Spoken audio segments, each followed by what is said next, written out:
ఆ star hero cinema ఒప్పుకొని తప్పు చేశా, ఇక జీవితంలో అలాంటి తప్పు చేయను అని చెప్పి తెగేసి చెప్పిన శ్రీలీల మరి ఏ సందర్భంలో చెప్పింది, ఆ ఏ స్టార్ హీరో గురించి చెప్పింది? అంటే ఆ స్టార్ హీరో ఎవరో కాదు, అల్లు అర్జున్ గారు. పుష్ప 2లో ఐటెం సాంగ్ చేయడం నేను చేసిన అతిపెద్ద తప్పు అనే విధంగా శ్రీలీల గారు ఇప్పుడు మాట్లాడుతున్నారు. సో అసలు ఎందుకు ఈ విధంగా మాట్లాడాల్సి వచ్చింది అంటే, ఈ మధ్యకాలంలో శ్రీలీల గారికి ఓన్లీ తెలుగులోనే కాదు, అటు హిందీ సైడ్ కావచ్చు, అండ్ కన్నడ కావచ్చు, లేకపోతే తమిళ్ కావచ్చు, అన్ని ఇండస్ట్రీలో కూడా మంచి మంచి ఆఫర్లు వస్తూ ఉన్నాయి.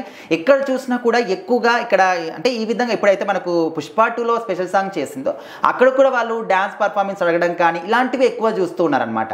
అయితే ఇప్పుడు శ్రీలీల గారు ఎట్లా అంటే, నేను ఏ సినిమా చేసినా ఎక్కడ ఏ ఇండస్ట్రీలోకి వెళ్ళినా కూడా నాకు పాత్రలు ఎట్లా అంటే ఓన్లీ డ్యాన్స్ పరంగానే ఇస్తున్నారు. అరే ఈ అమ్మాయి డ్యాన్స్ పర్ఫెక్ట్గా చేస్తుంది, డ్యాన్స్ అద్భుతంగా చేస్తుంది, అలాంటి క్యారెక్టర్లే ఇద్దాము. సో రీసెంట్గా రవితేజ గారి సినిమాలో మాస్ జాతరలో కూడా తనకు ఎక్కువగా అంటే తన క్యారెక్టర్కి ఆ సినిమాలో స్కోప్ లేదు, అసలు స్టోరీనే లేదు, బట్ సాంగ్స్లో మాత్రం డ్యాన్స్ మాత్రం అదిరిపోతుంది, వీళ్ళిద్దరు కూడా పర్ఫెక్ట్గా చేశారు అనే టాక్ బయటకు వచ్చింది. సో ఏ సినిమాలో చేసినా కూడా శ్రీలీల గారికి డ్యాన్స్ పరంగానే ఎక్కువగా స్కోప్ అనేది ఇస్తూ ఉన్నారు. సో దానికి ఇంకా తను విసుగు చెందిందా ఏంటి అర్థం కావట్లేదు, కానీ తను ఓపెన్ అయిపోయింది అనమాట. నేను ఇక్కడ పుష్ప 2లో ఐటెం సాంగ్ చేసిన తర్వాత అంటే అలాంటి ఒక సినిమాలో ప్రపంచవ్యాప్తంగా రికార్డు సృష్టించిన సినిమాలో ఒక పార్ట్ కావడం నాకు కూడా చాలా గర్వంగా ఉంది.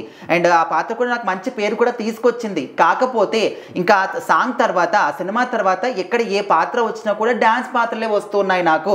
సో నాలో కూడా ఒక అద్భుతమైనటువంటి నటన ఉంటుంది, దాన్ని ఎవరు కూడా గుర్తించట్లేదు, ఎంత గుర్తించినా కూడా డ్యాన్స్కే ఎక్కువ ప్రిఫరెన్స్ ఇస్తున్నారు. ఇక మీదట ఏ సినిమాలో కూడా ఎంత పెద్ద స్టార్ హీరో అయినా కూడా ఈ స్పెషల్ సాంగ్ని మాత్రం నేను ఒప్పుకోను. ఓన్లీ నా క్యారెక్టర్కి ప్రాధాన్యత ఉండి యాక్టింగ్కి స్కోప్ ఉన్నటువంటి పాత్రలు నేను చేస్తాను అనే విధంగా శ్రీలీల గారు చెప్పారు. సో మరి ఈ డెసిషన్ని తను ఫాలో అవుతుందా, లేకపోతే ఇంకెవరైనా పెద్ద అప్పట్లో కూడా ఐటెం సాంగ్స్ చేయను అని చెప్పినటువంటి శ్రీలీల ఇంకా స్వయంగా అల్లు అర్జున్ గారే అడిగారు అని చెప్పేసి ఒప్పుకురా అని చెప్పేసి తనే స్వయంగా చెప్పింది. సో ఇప్పుడు కూడా మాట మీద నిలబడుతుందా, లేకపోతే ఇంకెవరైనా పెద్ద స్టార్ హీరో వచ్చి చెప్తే చేస్తుందా అని దాని మీద చాలా మంది కూడా ఆలోచిస్తున్నారు.